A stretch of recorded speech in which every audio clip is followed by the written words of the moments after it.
Good morning. Welcome to Sports Desk live on Comcast Channel 26, also streamed on Facebook. I'm your host, Ed Nunez, along with producer Alden Iwani.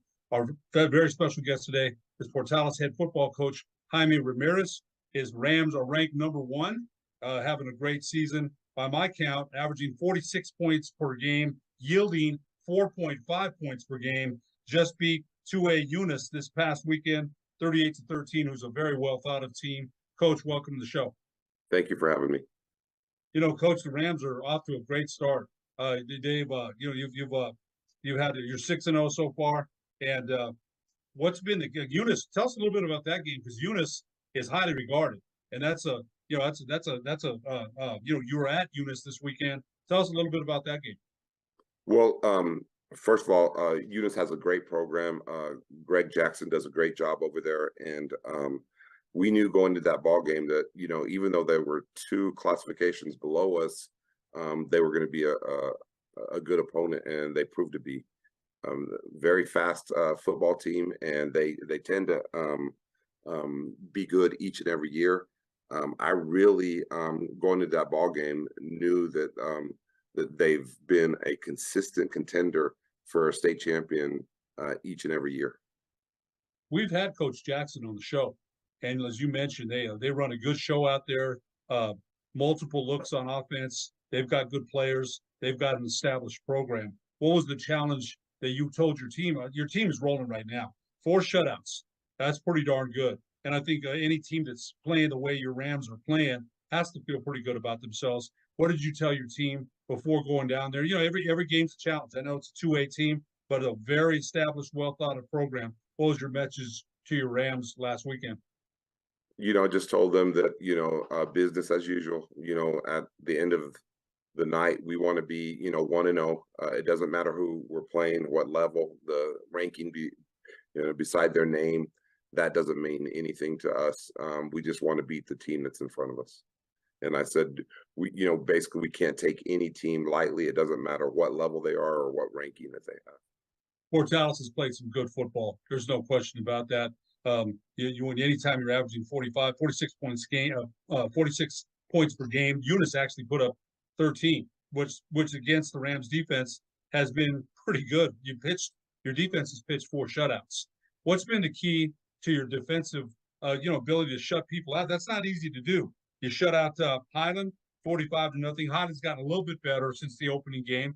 Ruidoso 54-0. Beat West Las Vegas 48-14. Beat Valencia under Ladarius Cage, his first year there, 51-0. Shut out St. Pius, 41-0. And then your victory over Nunez, 38-13. You've got Valley, Albuquerque Academy, and Bernalillo, some tough teams coming up on your schedule. But what's been the key to your defense, be able to shut opponents out? That's not easy to do.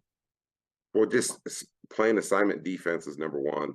And then everybody knowing their role. We spend a lot of time in film watching ourselves and our opponent, and then having good practices each and every week.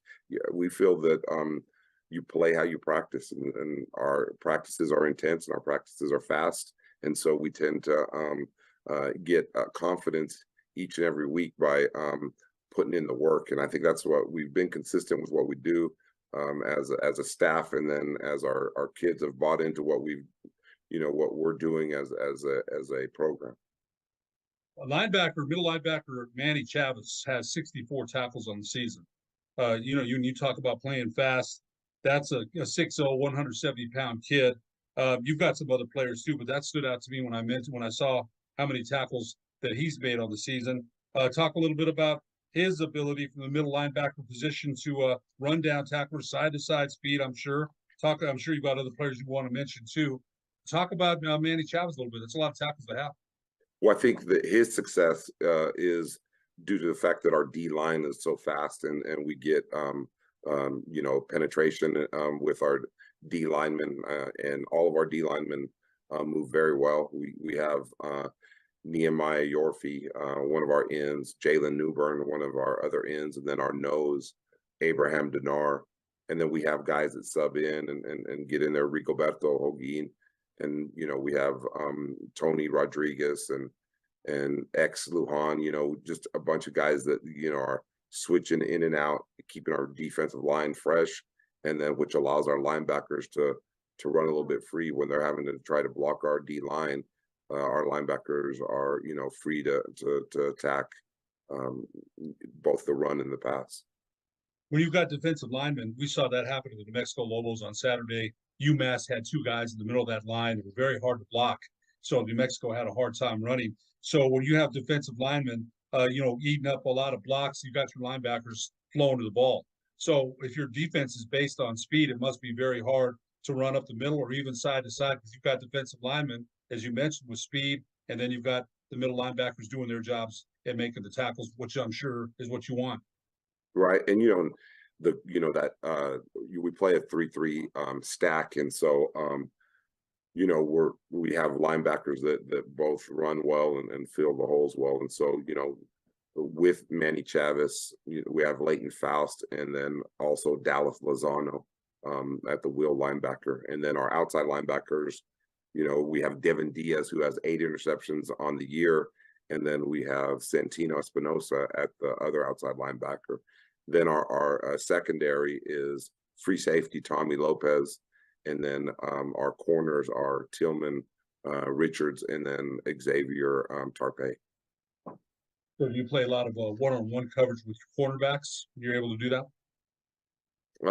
We vary our coverages. We don't want to ever just be in either a man or just zone. We vary our coverages between man and zone, but eventually everything turns into man. You're coming down this weekend to play Valley, and before the season, Valley, pretty well thought of team. They're playing. They've been playing better lately. Bernalillo beat them in the opening game of the year, and Coach Billy Cobos has a Bernalillo. I might be John Cobos, but Coach Cobos of Bernalillo has the Spartans playing pretty well. What challenges do the Valley Vikings present this coming weekend in Albuquerque? And you've got 2 games in Albuquerque, then you go to Bernalillo. So you've got some tough teams. It's the opposite.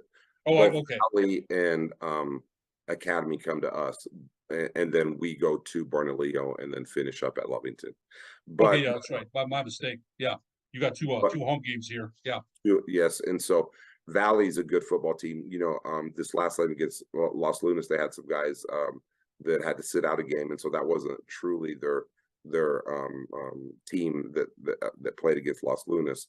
It was a bunch of their seconds and thirds that stepped up and played, which we know that situation, and I'm a big fan of Billy Cobos. I think he's a good man, and so is John Cobos at Bernalillo. I think they're related and good football coaches. Valley in general is a strong program. They're scrappy, they play tough, they're aggressive, they're big, they're physical. And that game against Bernalillo, I believe that the starting quarterback was out the second half due to an injury, but he's back with the team again, and he's been playing with them. He did get injured, and you mentioned it is John Cobos at Bernalillo and Billy at Valley. I got a little. They are related. And that's a heck of a way to start the season for both of them, having to face each other. And Bernalillo's defense right now is really bringing it. They've played very well. Bernalillo more known in the past for basketball than it is for football, but Coach Cobos has done one heck of a job. Coach, I wanted to go over just a little bit of your own coaching experience in the past. You were an assistant at Gadsden High School as a freshman coach. You were the head coach at Loving High School, an assistant at Hobbs High School as the defensive coordinator. And then after that, you came to, I believe you came to Portales after that. Is that right? I lost That's correct. Other part of your, here it is. Okay, so you in 2012, I started my coaching career at Portales in 2012. Okay, so 2-8 your first year, 6-5 your second, 7-4, 11-1, 12-1, 10-2, 8-4, 12-1, 5-1. The COVID year, 2-8, a little bit of a down year, 9-3, and now so far 6-0, 90-38 overall. State champs in 2016, state champs in 2019. So you've got semifinals in 2015, quarterfinals last year. Talk a little bit especially about your coaching experience coming up. You had some good experience at Loving, at Hobbs before you came to Portales. Talk a little bit about the experience of what you learned coaching at those stops? It's funny. I started at Gadsden, and my first coaching experience was with Coach Davis, who actually had been a longtime junior high coach in the Las Cruces area, and then ended up getting the head job at Gadsden. And I started out my career there. And then in the spring of that same year, I came in at the end of his tenure there at Gadsden. And in the spring, Carlos Lowenberg, a longtime coach in the El Paso area, and then was the head coach at Gadsden on my way out, was a good football coach. And I listened to him, and watched how he kind of treated kids. He was good. And then I went to Loving, where George Frederick was the head coach there, Hall of Famer in New Mexico.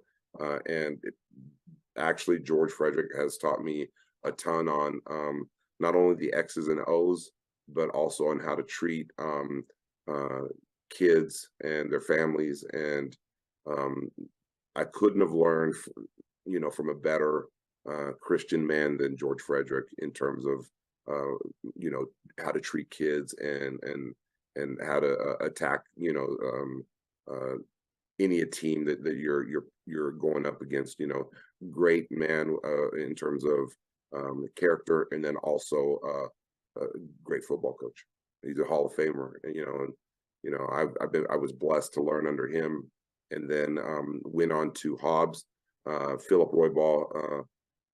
In 2015, I was, or I think it was 14.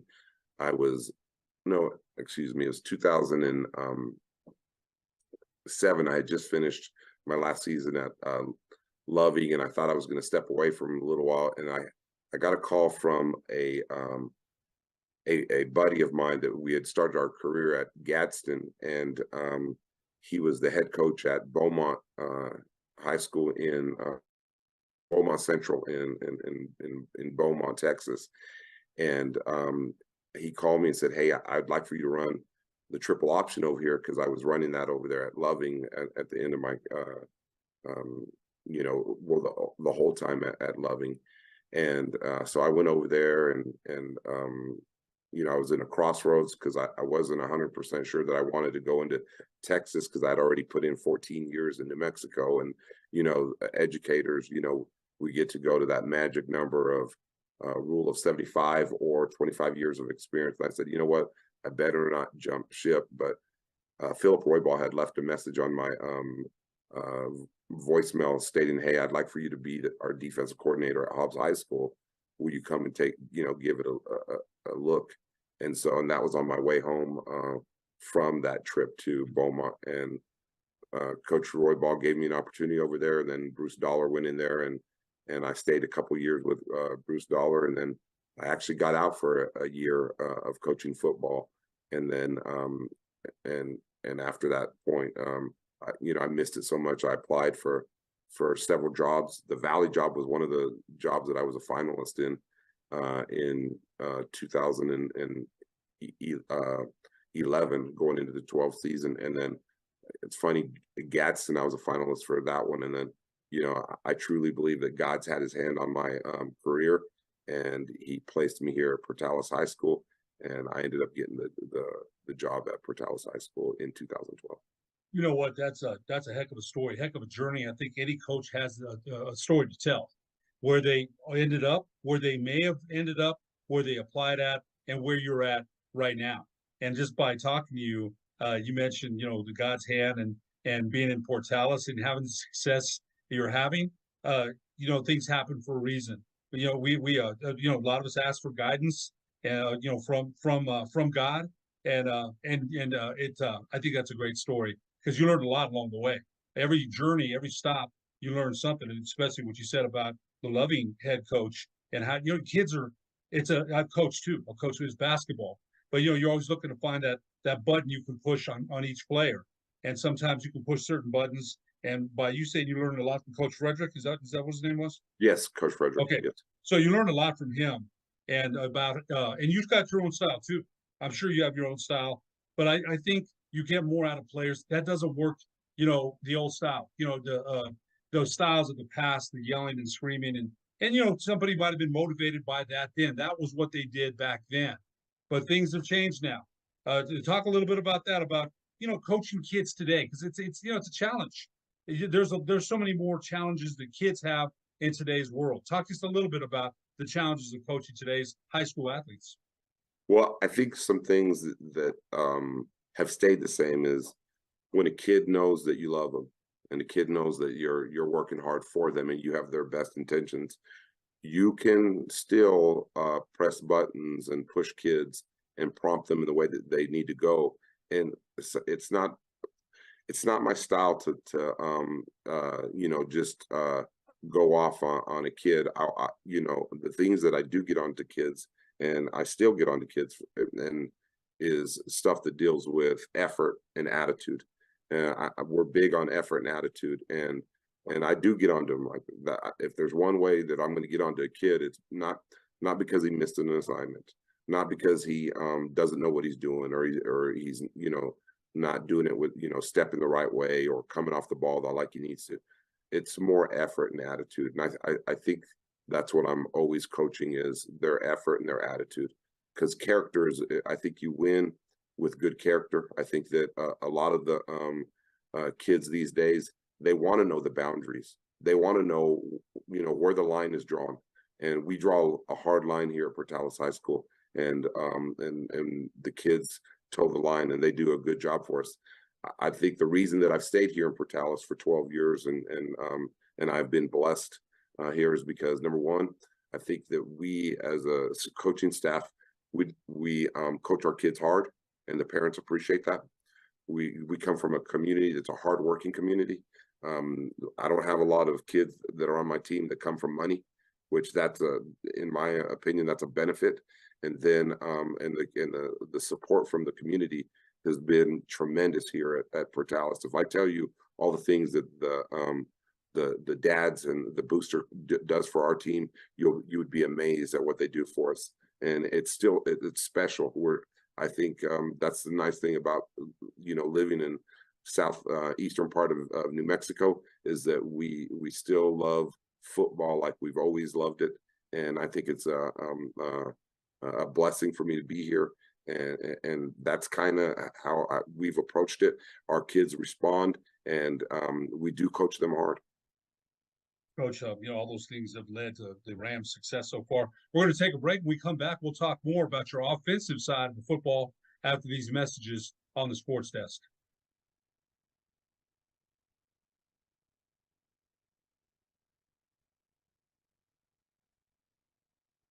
Are we off right now? I think we're going to take a break.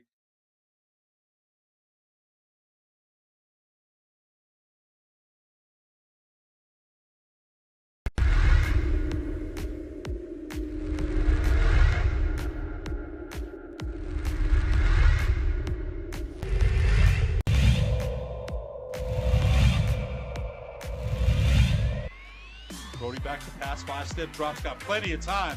Steps up, got a receiver wide open, caught, touchdown. 31-yard touchdown pass. And it's Ricky Martinez's second reception of the night.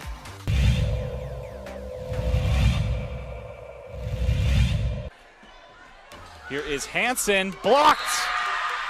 It's Bolden and Steele up front.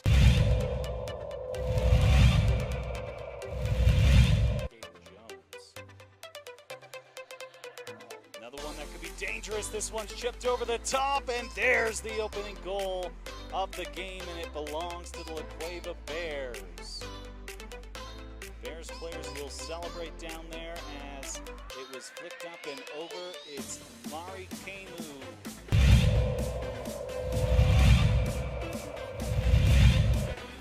Back row, Worley looking to set up Kaladic. Nice dig there by Cave. Rams get it over.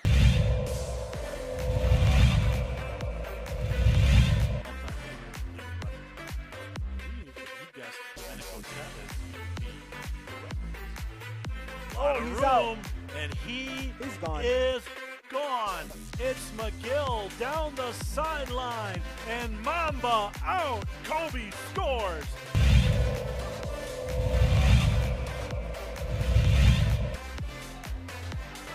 receives it. And hit by Henry. That's another kill for Kelly Henry's day.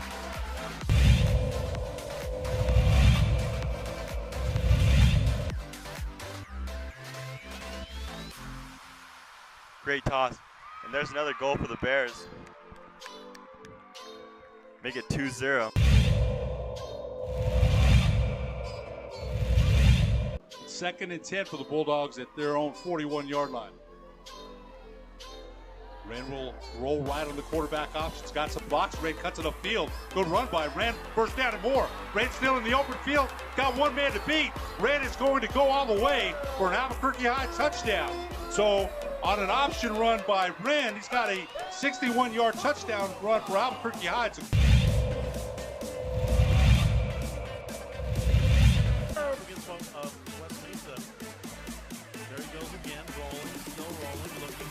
Throws across the body and it's picked off. It's intercepted and Jackson Cherry is going to go all the way.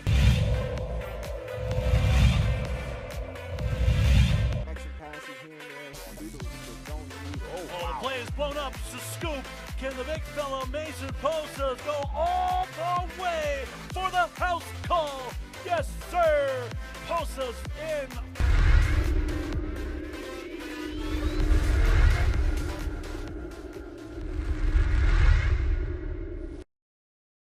We would like to thank the following sponsors for making this broadcast possible.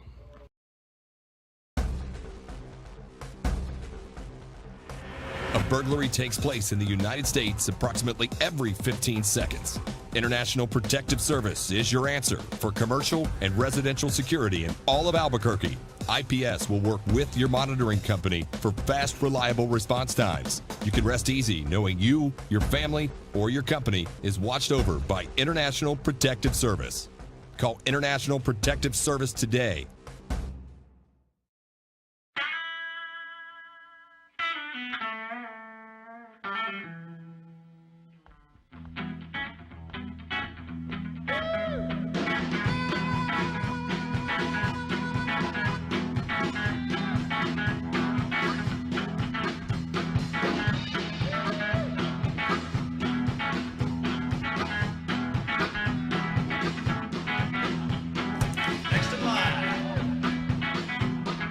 Rudy's is a proud supporter of ProView Networks. Welcome back to the Sports Desk live on Comcast Channel 26, also streamed on Facebook. I'm your host, Ed Nunez. Our very special guest today, Portales head football coach, Jaime Ramirez. And, Coach, great talking, man. Great talking your journey. You got to mention this because we talked about this on the break.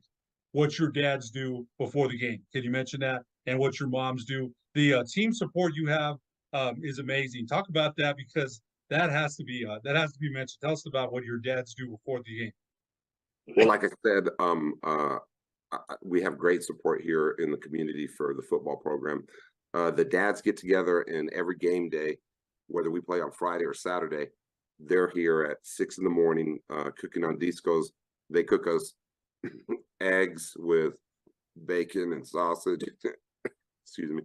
And with burritos and stuff, and the kids show up at 7 and we eat right at 7:15, and then the kids go and read to the elementary kids. We pick one elementary school which has all of our first and second graders, which is James Elementary here in Portales. But the dads cook the breakfast for us. It's always super.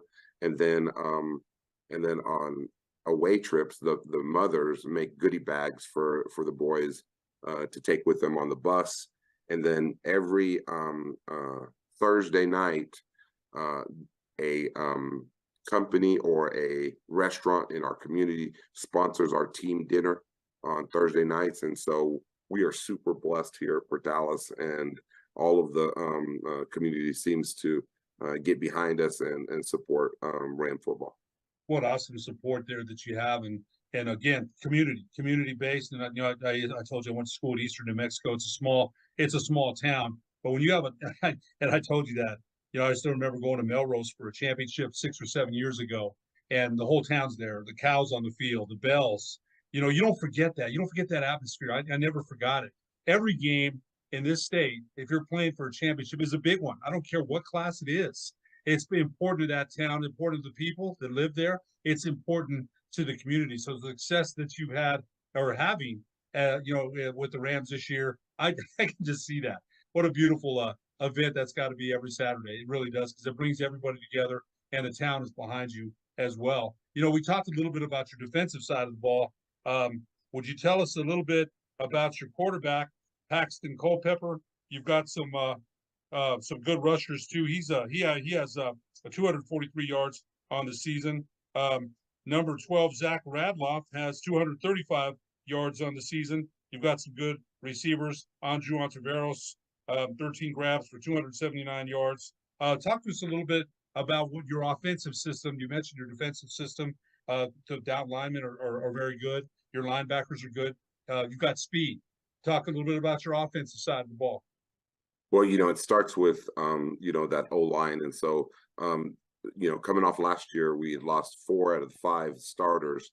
They were seniors. And so coming into this year, we knew that it was importance for our O-line to get that chemistry together so that they would work together and be able to do things as a unit. And because we knew we had the skill guys coming back. And so our O-line, has done a great job. And it starts with our center, Adele Lagarda. And then our guards are Tony Rodriguez and Jose Bustamante. And then our 2 tackles are Gideon Smith and Rigoberto Holguin. And then, we have Xavier Lujan, who is a part of that group also. And then also Angel Contreras. And so we have some guys that are filling in and doing what they need to do to help us out on the O-line.